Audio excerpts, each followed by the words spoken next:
All right, so for tie-dyeing, you always start off with clean clothing items that are as close to 100% cotton as you can, because if you get polyester in your cotton blends, the dye will not attach to it, and it usually will come out very muted in its color. So if you like vibrant tie-dye, you have to go with 100% cotton. My daughter Amber is wringing things out. We are going to... Let me see, I need you to see my hands, so I'm not going to put on my... I'm going to get my face in the shot. So I know this first shirt, we're going to be doing a spiral dye. And they're super fun. You just have to keep in mind on spiral dyes, you have to use quite a bit of dye because the shirt thickness is, it's hard for the dye to penetrate. So this one we're gonna be putting our powdered dye on, and then we're gonna be using a lot of ice to force that dye through the fabric. And for these, I like to do them from the shoulder down. It just is a more flattering orientation of stripes than horizontally across the chest. So we're going to do it in a from the shoulder down across the chest, and you'll see when this turns out that it is a great way for the dye to flow. Now, if you notice there's a little turquoise on here. That is a contamination from my hands. I had picked something up that wasn't completely clean last time when I touched this shirt, and it transferred right to the shirt. But turquoise is a color we might be using on this shirt, and so it's okay to have a little bit of it on there. But otherwise, you gotta be careful of contamination in your workspace when you're tie-dyeing. So you have to keep things clean. All right, so what I did is I twisted the shirt, and as I twisted the shirt, I coiled the shirt into this nice circle, and then we're going to be putting the dye on it in a little bit,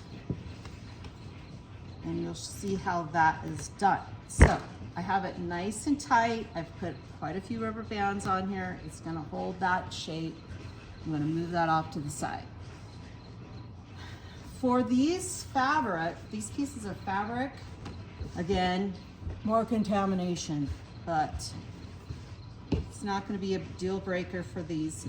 I'm gonna be doing a scrunch on 3 of these, and then one of them I wanna do a gravity dye. So I'll do a little semi-spiral. I'm not gonna put rubber bands on it, and you'll see why in a little bit.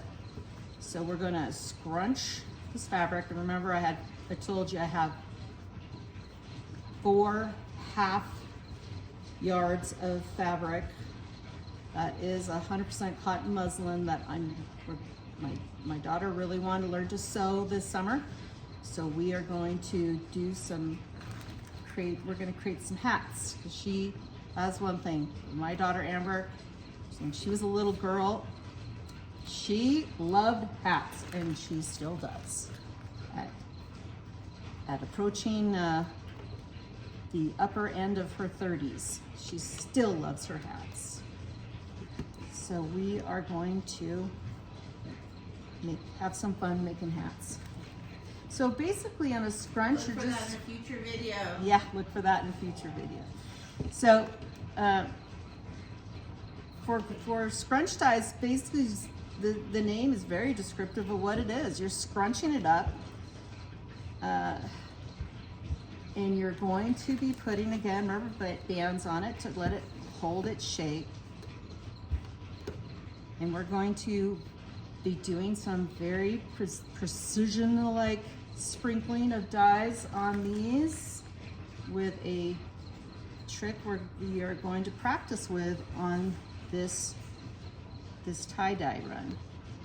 These are not our first tie-dyes. We've been doing tie-dyes for a little over a year now, so we're a little bit more advanced than just a beginner.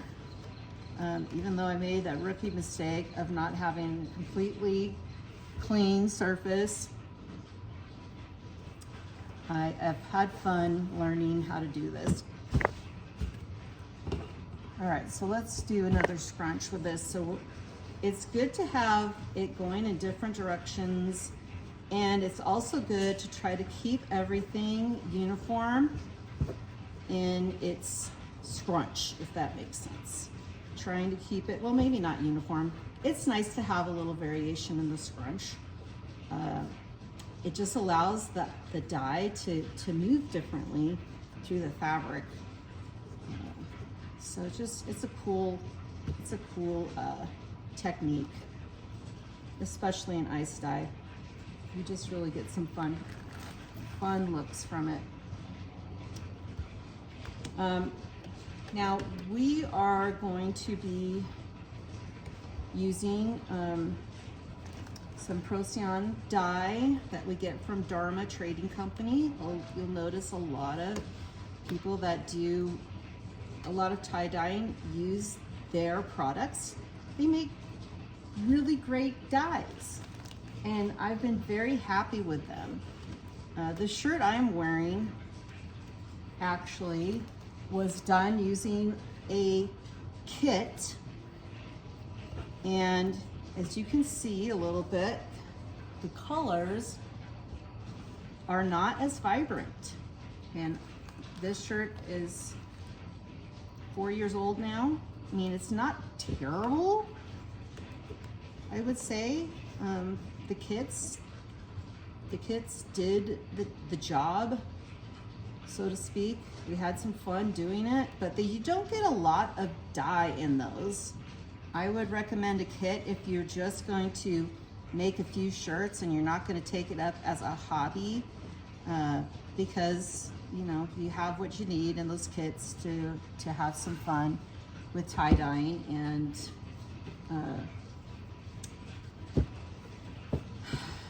you get what you pay for, though, to be honest.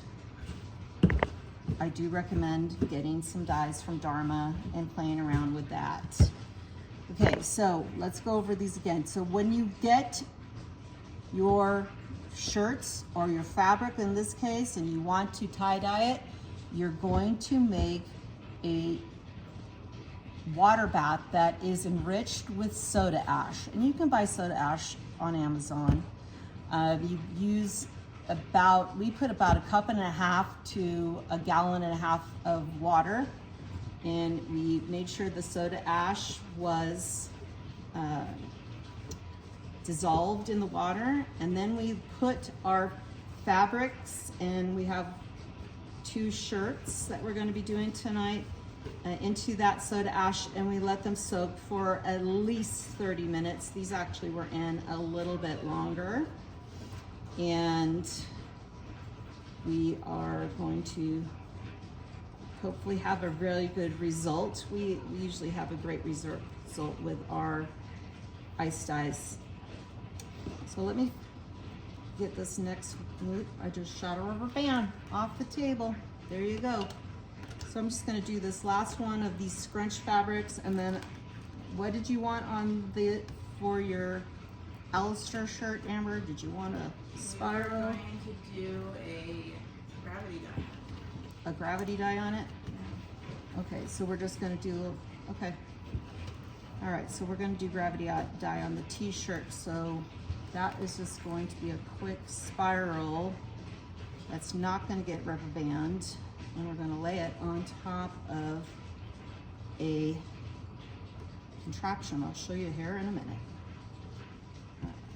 All right, what we're starting to do here is we're starting to put our foil, basically these will encircle our little shirt. We're gonna do one shirt and our little fabric so that you can put ice down in this and it'll hold the ice in place to allow for the water to diffuse the dye throughout the fabric. And so I'm just taking a sheet of foil, and in this case, I'm actually folding it in thirds.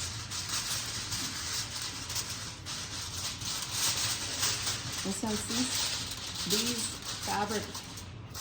pieces of fabric are so small, that they don't need this big of a container. So I'm just ripping it in half so I can use it on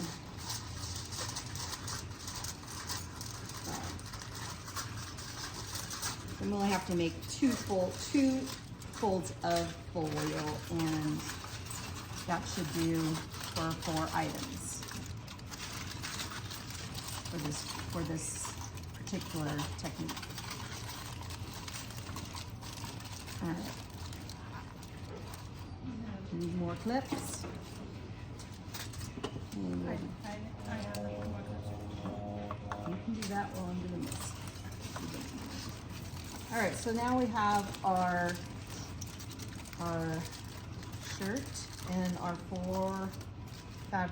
3 fabric squares. All right, I'm gonna do this other gravity dye.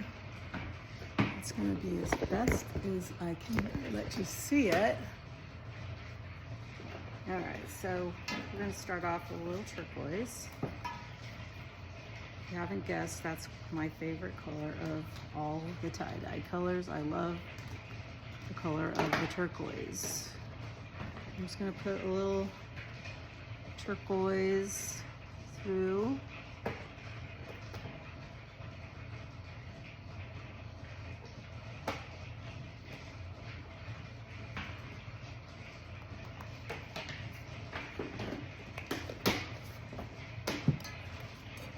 And then I'm going to use a little cornflower blue.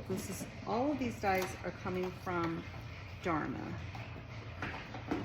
So we can just use a little cornflower.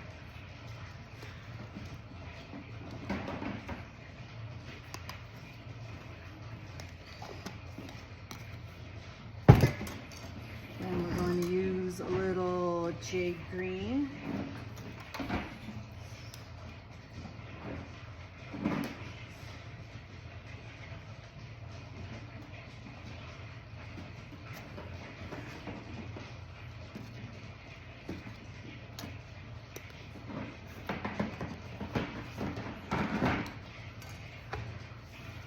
Use a little bit of Mom's Jeans, although I'm running out of space on this wee little fabric.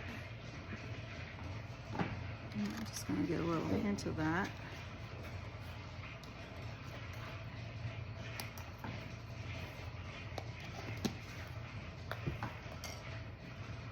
Some Elven Lily.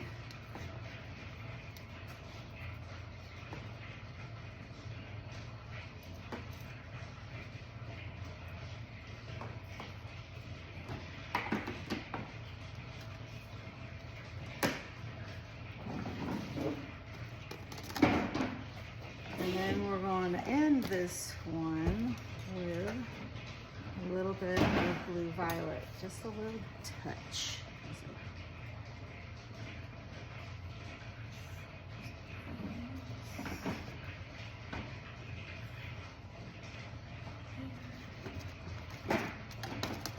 All right, now we're going to load up with ice again.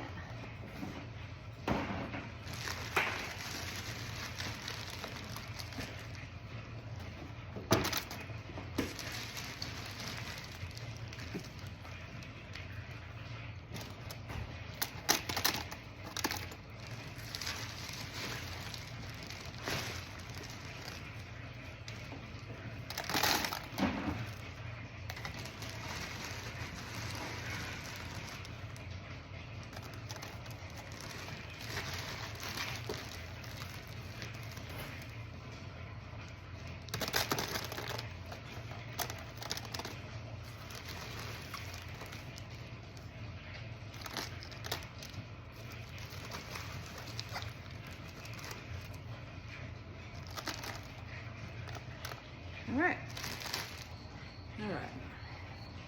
First thing we're going to do on this tray, this has got three of the fabrics and it's got the twist. We're going to do the twist first. So I already have some schmutzy turquoise right there. We're going to put turquoise in the same spot. Now remember, I told you this twist is going to require a lot of dye to go through it. They just do, because it's a lot of fabric that's bundled up. And I think I'm just going to do big old wedges. Well, no, I like it. I like it broken up into smaller bands. You just get better breaks of dye going through. It just makes all the difference when you don't have like humongous sections of the same color. All right, so turquoise is on.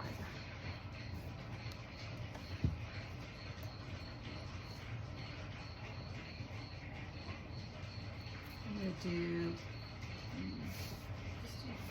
If you think jade green will look better, just do great jade green next to the turquoise. I'm thinking about it.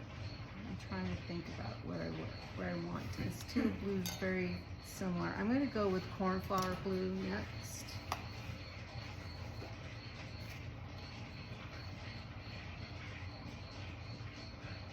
I want to leave a little bit of space between the colors because I want it to diffuse out. And so that we can see those breaks clearly.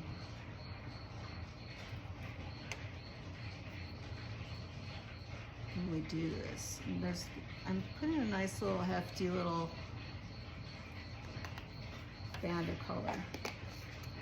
All right, so that's cornflower. Now I'm gonna go with the teal.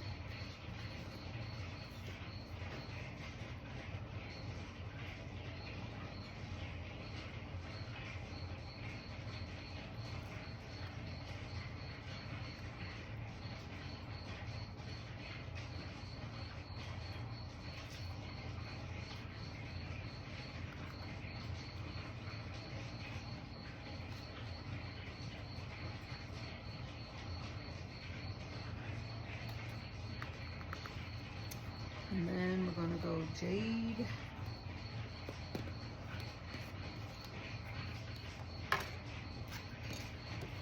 Jade green.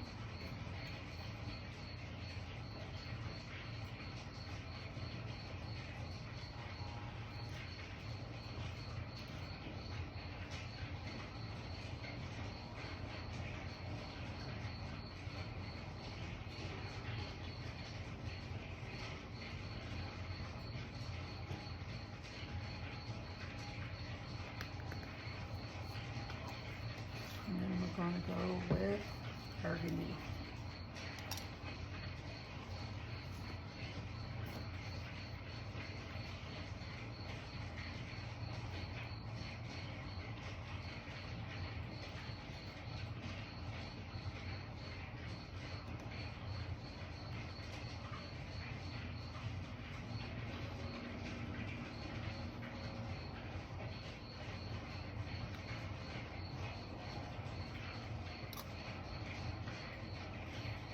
Like I said, we're going to put plenty of ice on this shirt because we want that color to go through all this twisted layers of fabric. And just put a little more in that center so it's going to diffuse. Okay, that is our twist. Now we're going to work on our little fabric. All right, we're trying a little new technique, little experimentation.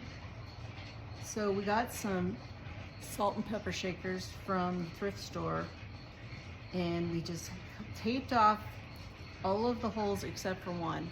And we're gonna see if I can get some lines of color on this scrunch and see how the dye comes out. So here we go. This is all science right here, experimentation.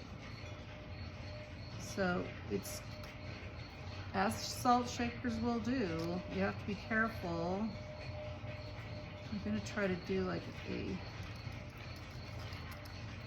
some little like spirals within the scrunch. Not quite spiraling, but it's kind of interesting.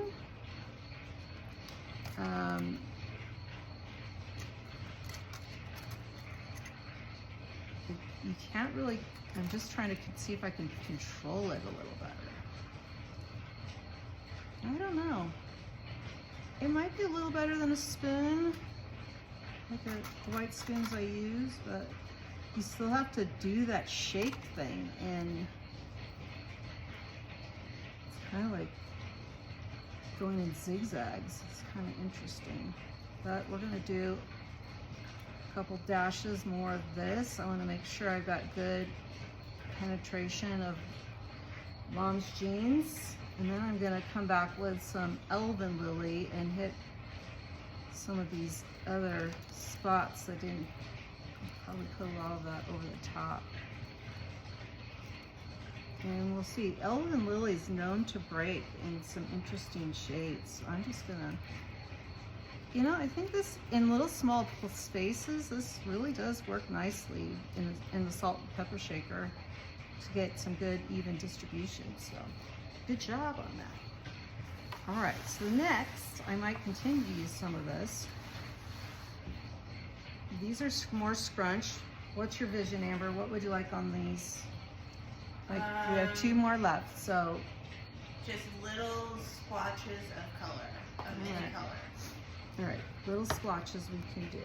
So I think I'm gonna do one in the greens and blues. So I'm gonna do a little turquoise.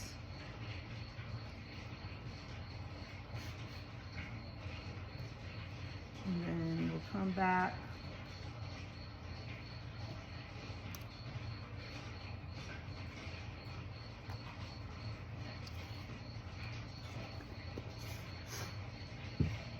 With some teal.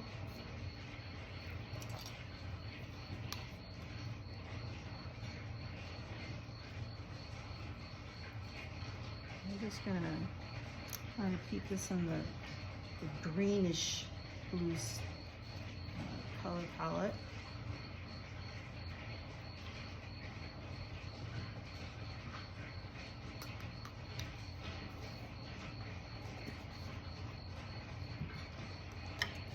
I'm gonna do a little jade.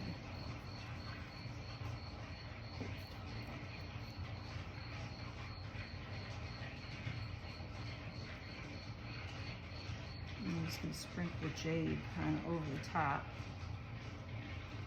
and see how that goes.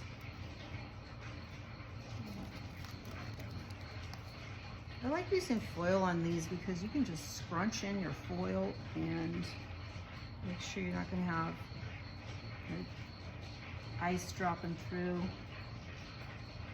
And you can reuse the foil. I use them several times before I replace them. Rinsing them off, washing them in between so I don't have as much cross-contamination. All right, this one, I think I'm gonna use the Elven Lily.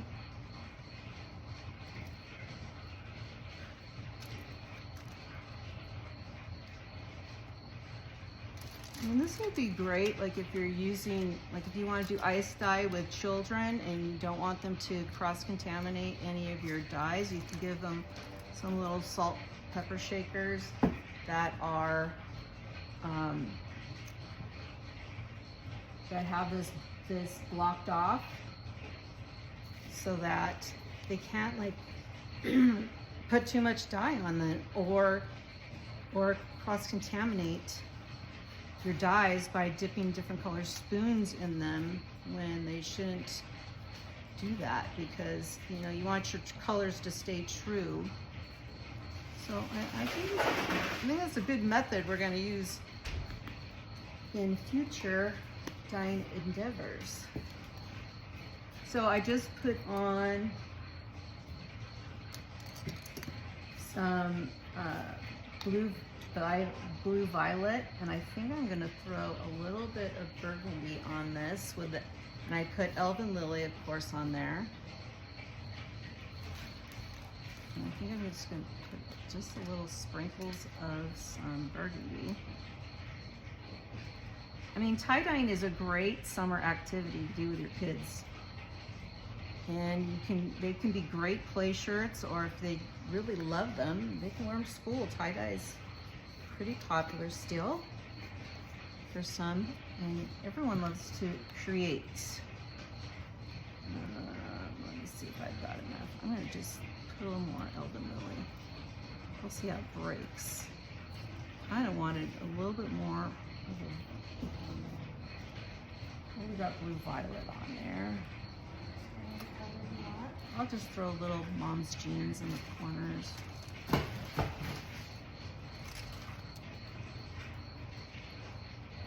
Okay. This should be fun. This should be an interesting experiment. All right, ice. Ice, ice, baby. All right, here we go.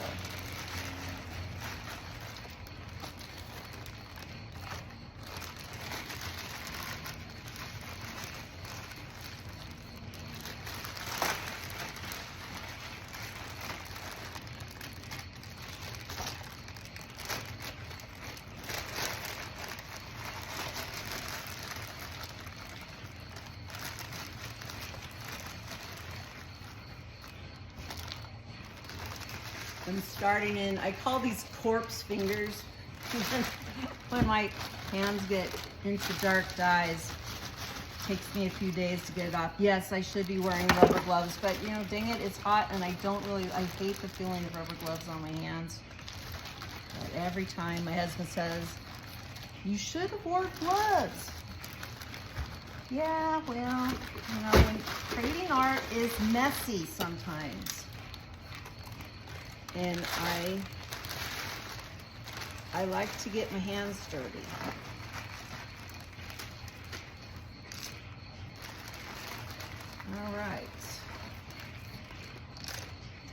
All right, these we've got nicely filled with ice. Ones we worked on previously, you can start seeing the melt. You can start seeing it, the colors and water diffusing through the shirt. Now this Has-Been Hotel shirt is gonna be interesting. Can't wait. We will have them in ice, definitely through the night, of course. And we probably will have to refill with ice again tomorrow. And then we will need to let them, after the ice is melted, we'll let them batch for 36 hours. So this is not like a fast process. Anything worthwhile takes time. All right, we'll check this and we'll give you another shot of it tomorrow. All right, this is the next day and everything looks nice. Looks like we still have a little bit of ice. I'm happy with that. That might need a little bit more ice and time. All right, we're gonna put the little fabric pieces into Ziploc baggies to allow them to process. And processing just means that they're just gonna sit longer and let the dye do its thing with the fabric so that they have the best results possible. Then tomorrow we will rinse them out. Now the ones that are still having ice on them, well, we might not rinse out until the following day. Give them a few more days of processing.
Now this is the twist. Some interesting colors.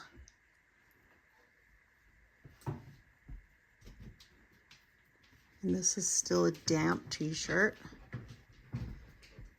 But I think in all, it turned out really pretty. Kind of get that geode effect without having to use any twine.